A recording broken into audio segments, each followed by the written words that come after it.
অংশীদারি কারবার কয় ধরনের, কি কি বোঝা গেল? 2 মার্কের যদি পড়ে তাহলে একটু লিখে লিখে করতে হবে, বোঝা গেল? মার্ক অনুযায়ী কাজ করবে, ঠিক আছে? ওই এদিকে,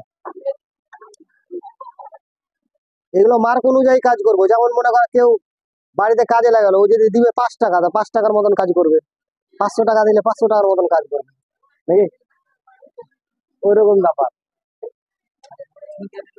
হ্যাঁ, এবার চলে আসি বি নম্বর, 16 বি। নিচের বিবৃতিগুলি সত্য না মিথ্যা?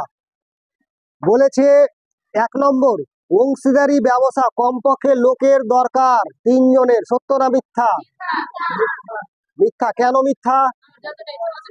হ্যাঁ, অংশীদারি ব্যবসা 3 জনে করা যায়, 2 জনও করা যায়। বলছে কমপক্ষে 3 জন লাগবে, বলছে 2 জনও তো আমরা অঙ্ক করলাম, তাই তো?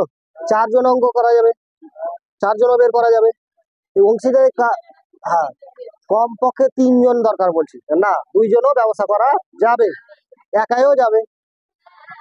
তাহলে এটা কি হবে? মিথ্যা। 2 নম্বর, একটি ব্যবসার রাজু ও আসিফের মূলধনের অনুপাত 5:4 কত আছে? 4। 5:4। রাজুর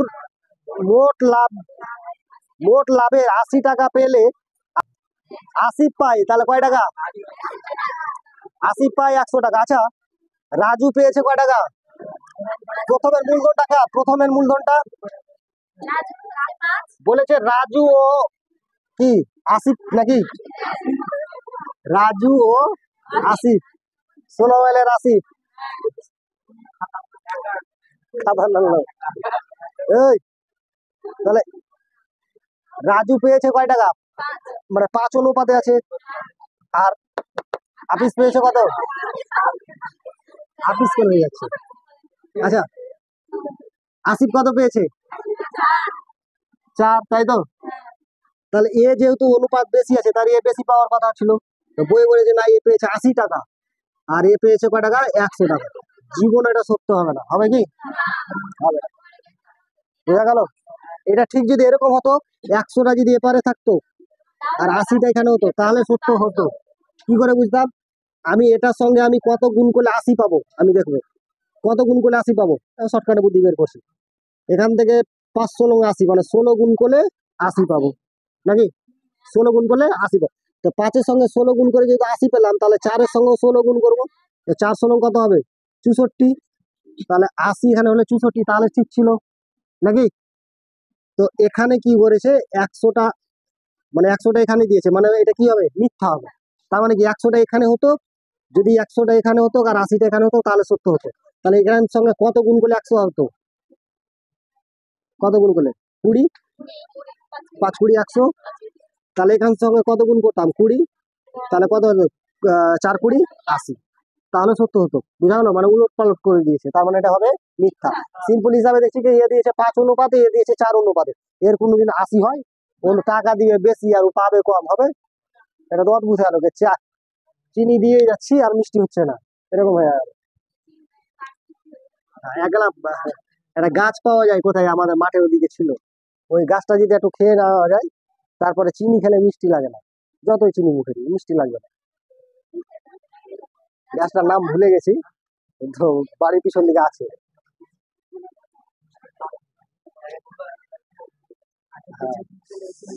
হ্যাঁ, গাছের পাতাটা যদি একটু মুখে চাপিয়ে নিস না, তারপর তুই যত চিনি খা, মিষ্টি একটু পাবি না, মনে হয় আমি পাথর চাপাচ্ছি, মিষ্টি না। যাই হোক, চলে আসি এবার সি নম্বর। ওই শেষ করতে হবে এটি।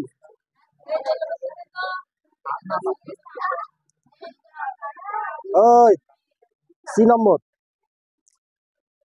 অংশীদারি কারবার ড্যাশ ধরনের? ভালোই পাচ্ছে এরা উত্তর দেখে দেখে।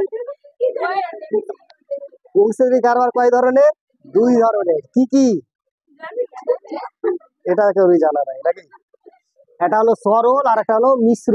সরল মানে সোজাসুজি, যে বেশি টাকা দিবে তার টাকা বেশি লাভ পাবে, যে কম টাকা দিবে সে কম লাভ পাবে। এটা কি সম্পর্ক?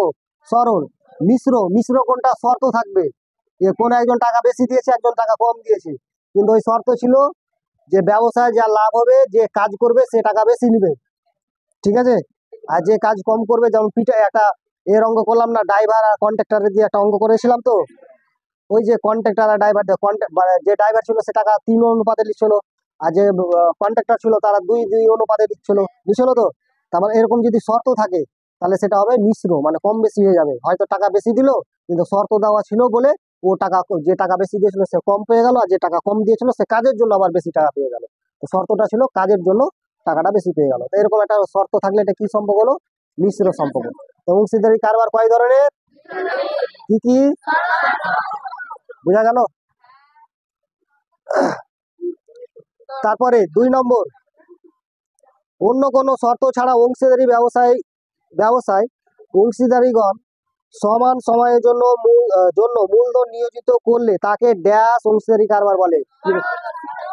মানে কি, অন্য কোনো, মানে শর্ত ছাড়া, কোনো শর্ত নেই, অন্য কোনো শর্ত ছাড়া অংশীদারি ব্যবসায় অংশীদারিগণ, মানে যারা অংশীদারি ব্যবসা করছে তারাই সমান সময়ের জন্য, মানে টাকাটা কি সময়ের জন্য দিয়েছে, টাকা কিন্তু কম বেশি না, সময়ের জন্য দিয়েছে মূলধন নিয়োজিত করলে তাকে ড্যাশ অংশীদারি কারবার বলে। তার মানে কি, সময়টাও এক টাইমে দিয়েছে, টাকা মূলধন, তাহলে কি হিসাবে হবে? সরল সম্পর্ক হিসাবে। কেউ তো কম বেশি টাকা দিয়ে হয়নি, তাহলে কি সম্পর্ক হবে? সরল সম্পর্ক। বোঝা গেল? 3 নম্বর, কোনো শর্ত, অন্য কোনো শর্ত ছাড়া অংশীদারি ব্যবসায় অংশীদারিগণ ভিন্ন ভিন্ন সময়ের জন্য মূলধন নিয়োজিত করলে তাকে ড্যাশ অংশীদারি কারবার বলে। তার মানে কি, ভিন্ন ভিন্ন সময়ের জন্য দিয়েছে, এই একটা টাইমে দিয়েছে, ও একটা টাইমে দিয়েছে, এখন একটা শর্ত আছে, তাই তো? তাহলে এটা কি হবে? মিশ্র হয়ে যাবে। ক্লিয়ার? তারপরে 17 ধরা যাবে, কথা বলে টাইম